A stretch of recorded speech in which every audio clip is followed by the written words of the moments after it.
حضور صلی اللہ علیہ وسلم کا ان مشرکوں کو فرداً دعوت دینا جو مسلمان نہیں ہوئے۔ حضرت مغیرہ بن شعبہ رضی اللہ عنہ فرماتے ہیں کہ سب سے پہلے دن جو میں نے حضور صلی اللہ علیہ وسلم کو پہچانا، اس کا قصہ یوں ہوا کہ میں اور ابو جہل بن ہشام مکہ کی ایک گلی میں چلے جا رہے تھے کہ اچانک ہماری حضور صلی اللہ علیہ وسلم سے ملاقات ہو گئی۔ حضور صلی اللہ علیہ وسلم نے ابو جہل سے فرمایا، اے ابو الحکم، آؤ اللہ اور اس کے رسول کی طرف، میں تمہیں اللہ کی طرف دعوت دیتا ہوں۔ ابو جہل نے جواب دیا، اے محمد، کیا تم ہمارے خداؤں کو برا بھلا کہنے سے باز نہیں آؤ گے؟ آپ یہی چاہتے ہیں کہ ہم گواہی دے دیں کہ آپ نے اللہ کا پیغام پہنچا دیا؟ چلو ہم گواہی دیے دیتے ہیں کہ آپ نے پیغام پہنچا دیا۔ اللہ کی قسم، اگر مجھے معلوم ہوتا کہ جو کچھ آپ کہہ رہے ہیں وہ حق ہے تو میں آپ کا اتباع ضرور کر لیتا۔ یہ سن کر حضور صلی اللہ علیہ وسلم واپس تشریف لے گئے۔ اس کے بعد ابو جہل میری طرف متوجہ ہو کر کہنے لگا، اللہ کی قسم، میں خوب جانتا ہوں کہ جو کچھ یہ کہہ رہے ہیں وہ حق ہے، لیکن میں ان کی بات اس وجہ سے نہیں مانتا کہ وہ بنی قصی میں سے ہیں، اور میں بنی قصی نے کہا کہ بیت اللہ کی دربانی ہمارے خاندان میں ہوگی۔ ہم نے کہا ٹھیک ہے۔ پھر انہوں نے کہا حاجیوں کو پانی پلانے کی خدمت ہمارے خاندان میں ہوگی۔ ہم نے کہا ٹھیک ہے۔ پھر انہوں نے کہا مجلس شورا کا انتظام ہمارے ذمہ ہوگا۔ ہم نے کہا ٹھیک ہے۔ پھر انہوں نے کہا لڑائی کا جھنڈا ہمارے خاندان میں ہوگا۔ ہم نے کہا ٹھیک ہے۔ پھر انہوں نے کھانا کھلایا اور ہم نے بھی کھانا کھلایا، حتیٰ کہ جب کھانا کھلانے میں ہم اور وہ برابر ہو گئے تو وہ کہنے لگے کہ ہم میں سے ایک نبی ہے، اللہ کی قسم ان کی یہ بات میں کبھی نہیں مانوں گا۔ حضرت ابن عباس رضی اللہ عنہ فرماتے ہیں کہ ولید بن مغیرہ نبی اکرم صلی اللہ علیہ وسلم کے پاس آیا۔ آپ صلی اللہ علیہ وسلم نے اسے قرآن پڑھ کر سنایا۔ بظاہر قرآن سن کر وہ نرم پڑ گیا۔ ابو جہل کو یہ خبر پہنچی۔ ولید کے پاس آ کر اس نے کہا، اے چچا جان، آپ کی قوم آپ کے لیے مال جمع کرنے کا ارادہ کر رہی ہے۔ ولید نے پوچھا، کس لیے؟ ابو جہل نے کہا، آپ کو دینے کے لیے، کیونکہ آپ محمد صلی اللہ علیہ وسلم کے پاس اس لیے گئے تھے تاکہ آپ کو ان سے کچھ مل جائے۔ ولید نے کہا، قریش کو خوب معلوم ہے کہ میں ان میں سب سے زیادہ مالداروں میں سے ہوں۔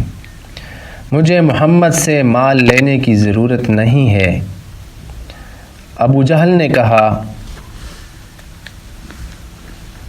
تو پھر آپ محمد صلی اللہ علیہ وسلم کے بارے میں ایسی بات کہیں جس سے آپ کی قوم کو یہ پتہ چل جائے کہ آپ محمد صلی اللہ علیہ وسلم کے منکر ہیں، ان کو نہیں مانتے ہیں۔ ولید نے کہا، میں کیا کہوں؟ اللہ کی قسم، تم میں سے کوئی آدمی مجھ سے زیادہ اشعار اور اشعار کے رجز اور قصیدے کو اور جنات کے اشعار کو جاننے والا نہیں ہے۔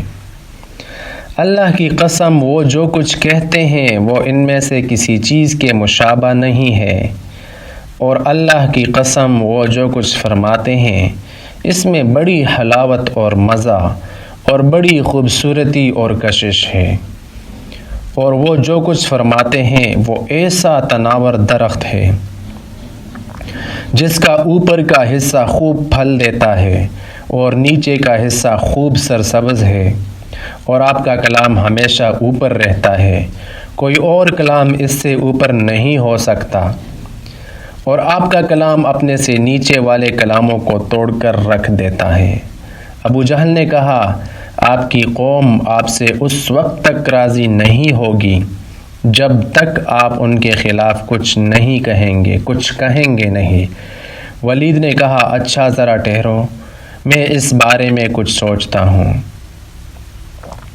کچھ دیر سوچ کر ولید نے کہا، ان کا یعنی محمد صلی اللہ علیہ وسلم کا کلام ایک جادو ہے جسے وہ دوسروں سے سیکھ کر بیان کرتے ہیں۔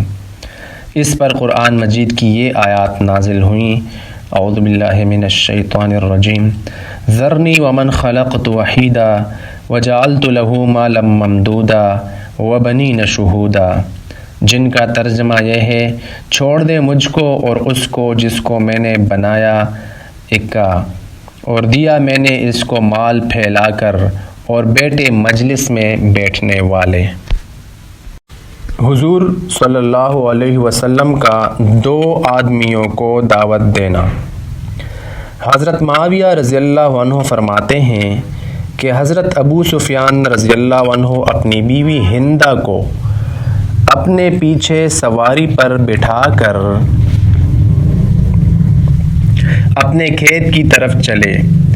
میں بھی دونوں کے آگے چل رہا تھا اور میں نوعمر لڑکا اپنی گدھی پر سوار تھا کہ اتنے میں حضور صلی اللہ علیہ وسلم ہمارے پاس پہنچے۔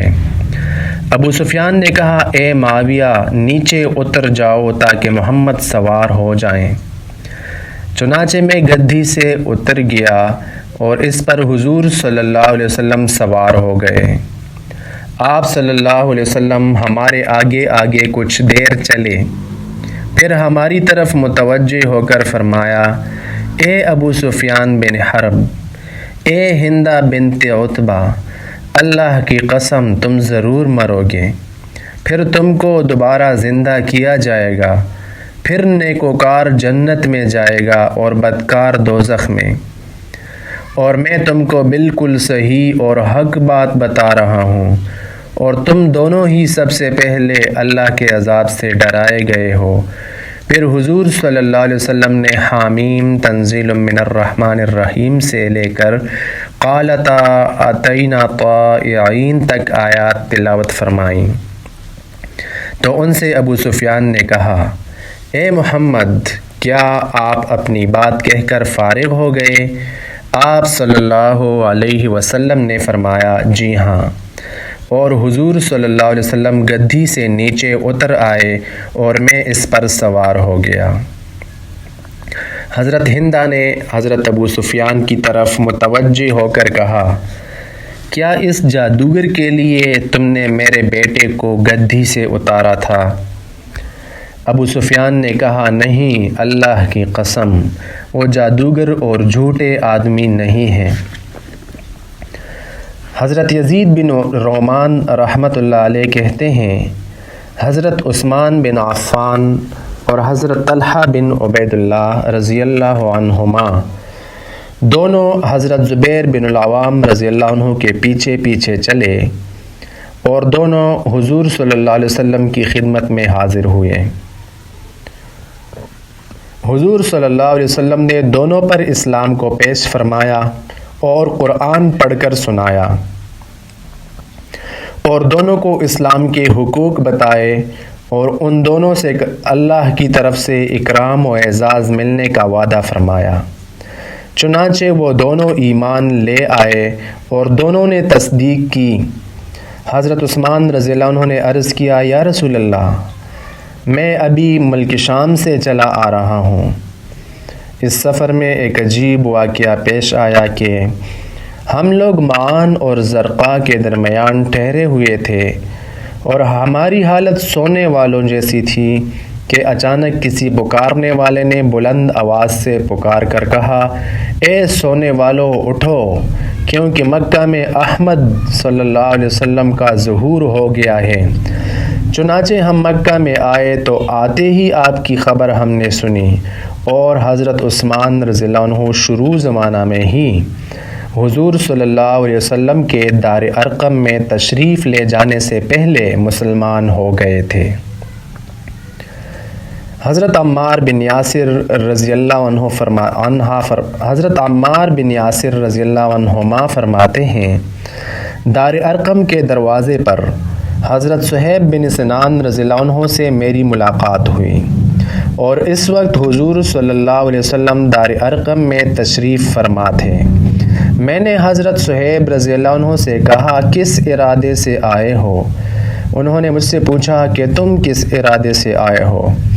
میں نے کہا، میں اس ارادے سے آیا ہوں کہ محمد صلی اللہ علیہ وسلم کی خدمت میں جا کر ان کی باتیں سنوں۔ انہوں نے کہا، میرا بھی یہی ارادہ ہے۔